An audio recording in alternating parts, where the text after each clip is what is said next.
چی عرق میتن گوه؟ تو شاتا میزه گوی که نبود برای همه نگی تشکر بشکر انا 10,000 سومن معامله دوران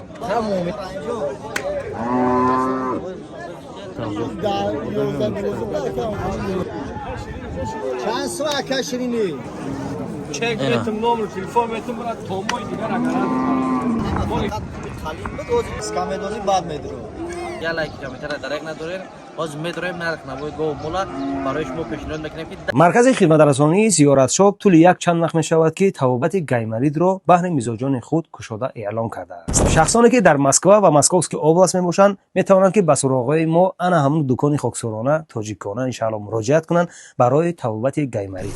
توابط گیمرید وابسته از حالت بیمار بوده از 4 تا 8 ساعت دوام میدهد و با داروهای گیاهی که از کتاب ابو علی ابن سینا گرفته شده است توابت کرده می شود. چون همیشگی برای توابت گیمرید حجامه و دریافت کردن داروهای گیاهی به دکان خاکسارانه ما تشریف آورید. تنتان صحت باشه. السلام علیکم دوستان و هواداران سامانه رحیم پروداکشن. دوستان عزیز امیدوار هستم تنسیت و خانواده هستید. چیستون ببینید ما در کجا قرار داریم. نگاه کنید دوستان عزیز امروز آمدیم جای مکانی که هم دهخون بچه هم زوید بیزنس همان بلوگرای ناحیه فرخار در همینجا یافت می شود. امروز برای شما نوار میکنیم از شنبه بازار ناحیه فرخار ان شاء الله مردم شما بگردونیم نرخ نوای مولا برای عید سعید قربان برای شما پیشنهاد میکنیم که آیا گوشت به نرخ خریدگی وای بشه و توضیح میگیره یا نه. با همین خاطر گو اومد با همین کامera چی ما ترسیدم که گابه تو نگیسش برای ان شاء الله و میگه شنیدن که بود مانند دیدن از شما خواهش یا لایک کامنت درک ندارین باز میداریم نرخ نوای گو مولا برای شما پیشنهاد میکنیم که در شنبه بازار فرخار چی قدر جگه گو بگیری بگید نه یا گوشت رفتیم. دونا دوستان عزیز شنبه بازار ناحیه فرخار اینجا جای گو فروشو انا دیدی دوستان عزیز پیش اکای زویرجان صبح زویربار چیکار شما؟ من از خوب سلامتی شما مبارک شود در جای کار بخواب کردیم با پتیشکای رایی پیدا شما شروع با پتیشکای زویربار چی گفتنی؟ گفتنیم که در کجا باشن اول تنسیت دیر بیرم داشته باشن خداوند کسانی که در غریب از سوق رفتن سلام بعد از برمیگردن سلامت باشه. امروز عید گو مول تجربه چقدر میتونین یگان چیز برای ما بگن نرخ نوا چقدر خرید فروش برای عید قربان برادرایی که در غریبی ان ایفاج بخرن خوان یا اینکه گوشت بخرن یا سیزن عید بخرن خودی هم بخرن خیلی سوزایی خود مقصد اینه خیلی که برداشت پوست اگر مقصد خرید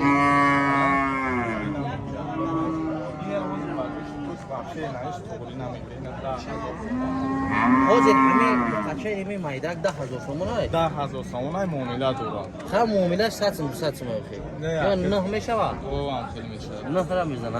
اینا دوستان عزیز هر کسی که بازار خریداری میسرازو در انمو فکر فروشنده روزی نشین قطعش ترگوا شکل بزنه قاره جنگای رازباره شفاکفای مهم آرزوین تو تک مکانی هم میشه حالات یگان حالات بس که پول مولتا زندگی باشن یگان کارایی که اینترست نی در رفت سودای مول گوور در رفت سودو خیلی سوزی جدایی نه که افراد نکردن جداگیان مسئله روستا که میگن زایر بیزنس گوی پیونا فروختگی خریدگی ما فروختگی ای چه فهمیدی گو پیونا پیون اول گرفتیم تا کسای پریفر کردم میگاتی بعد خیلی دیگه بچه اومد در شهر کرد که یاران اومد دنبال تفاصیل شد گو برای چی عرق میتن گو تو شاتا میزه گوی که نبود برای همون پیون شیده هم با سر میزه هم با پول بعد در اینترنت صلاحش چی نوشتی گو پیون ایشون شد گو پیون هوشور شد. دیدین دوستان عزیز امروز پیش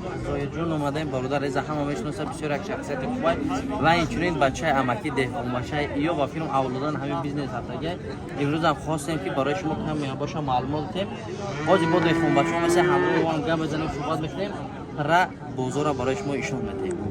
اینا ها سلام علیکم رحیم جون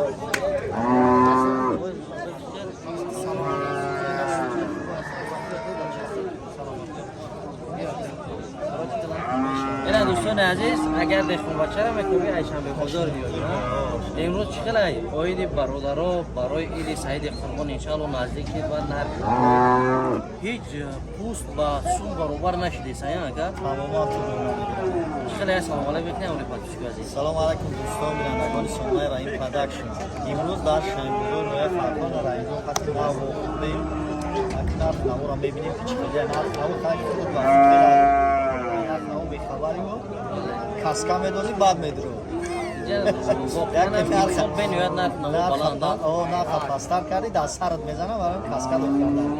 حاضر دوستان عزیز باید یک بخه یک گنجین بگیریم برای که هیچ نمیفیز یک خطوب مدر اومده موز قطعه خون بچه میداریم ببینیم چطور نرخ نو برای شما گم بزنیم فقط شما کنید در حق مدارم شما نکنید میتونی زویر بید نسه چکل ساده میکنی باز اول جنگ میتونی تکسایی بگو نمیشه آمده دیدی برا میگه قدی گوش ای گو ناره مودا میگه بابا شاه از اونش که میگه شیش افسیده سرطانه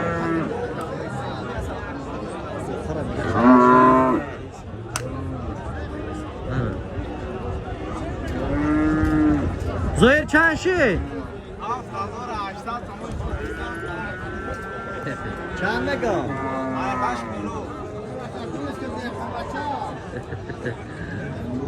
اینا سوداگر را برحمه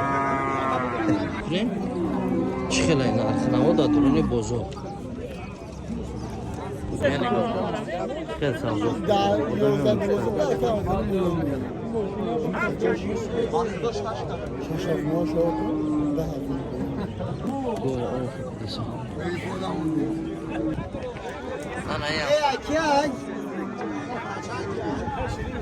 چند سوه کشرینی؟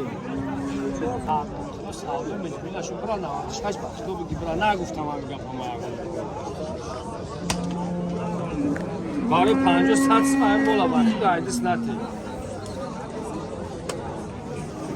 چک میتونم نمره تلفن میتونم برای تومای دیگر اگر مالی خاص کنم مالی هستگاه چند سودا شدی یکم؟ 9600 9600 خیلی یکی برای بستن سوزا یا؟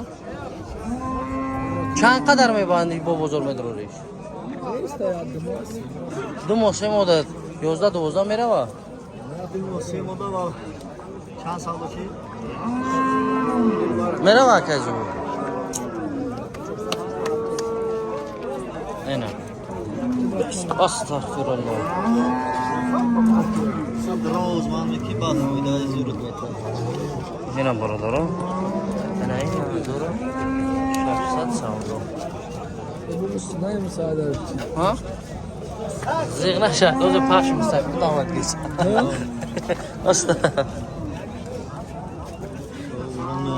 ایش چند شی؟ بکازو این را بی خریدگیش برای کامرکتاری ماشینی 11300 او ها دیدم 500 چکردی؟ نه آج موت این سودا شد نه 600 چه کامیرا هم میگیرن این 11 هم نیم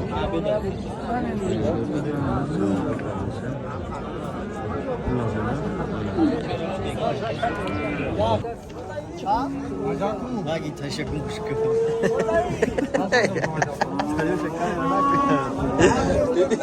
تولد 19 اینار ها این هم بخای یا مود بخای ها مود بکا چند کیلو بکنه کزو ای برای بستن های دوستان عزیز الحمدلله بزرگ اگر شیم همراه اکای زوجان و این چونی بندن خون بچه روز اکای زوجان گم میزنم باید یک گو میگیرتیم تصمیم گرفتن نتونستیم از سوی چی که نرخ نواه چی توصیه باید برای برادرایی که برای عید قربانی یا اینا پدران مادران حج رفته سبب بتونن که در خونه خود ما دو این توصیه میتونیم توصیه ما چند ساله که خونه را اغلا را بگو نمونه انا یه روز در اساسی همه شنبه را گفته در شنبه میکنم ها بچه کردن در کروز شروع نیست که اون کم شده یک پرابلم اساسی دیگه بچه های زنگیر دارن аввал проблема фақат пули қалин буд, ҳозир ду проблема шудаги. Бале. Пули қалин аҷа мекунӣ мебарӣ меспорӣ, бо барои говкишӣ бо проблема асосӣ. ҳозир дӯстони азиз ай ҳама масъалаи майда радем 12000 мега ҳатто дохилбачагу сиёгайда нархи набуд нархи набуд бен меояд ҳамин хел мешид ҳамин хел ё набуд майда радем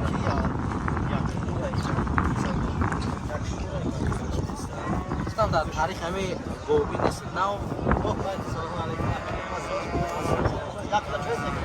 навдии дар ин сезон ҳамин қадар нархи набуд мешидам нарх наво акуд якум бора ин қадар қимат мешавад, лекин мумкина ки бо қимат чида рафтон мегирам, барои ки истеҳсол нест, чизе ки истеҳсол нашавад, яъне ки тавлид мардум накардастанд.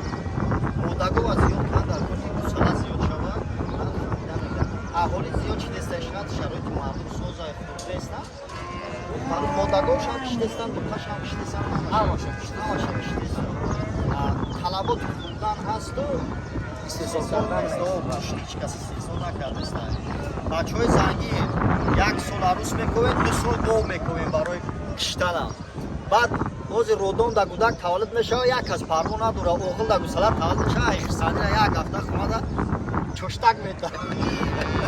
бале дӯстони азиз худовани гапҳо tomosha имрӯз набор кардем аз шаврибозори нуқтаи худовани гапҳо дастгира фаромӯш накунед иншаллоҳ бо набори раимҷон 2-3 ҳафта шидай бояд як хунаҷини як қача бихарам бозор намин мекоим нест меира охи ака аюда гӯшт бихарем бигид на ҳозир нарх набор кардем а як гов 30 кило раз мекунад 30 кило мекараси бисёр қариб 3700 сомон раз мецад ба ҳамин хотир хай ака дар мо як чизе ки бояд хун кунем мега иншааллоҳ барои ҳамин умед ҳастем иншааллоҳ мешавад худованд ёру мадар гуфтам саломат боша акай ман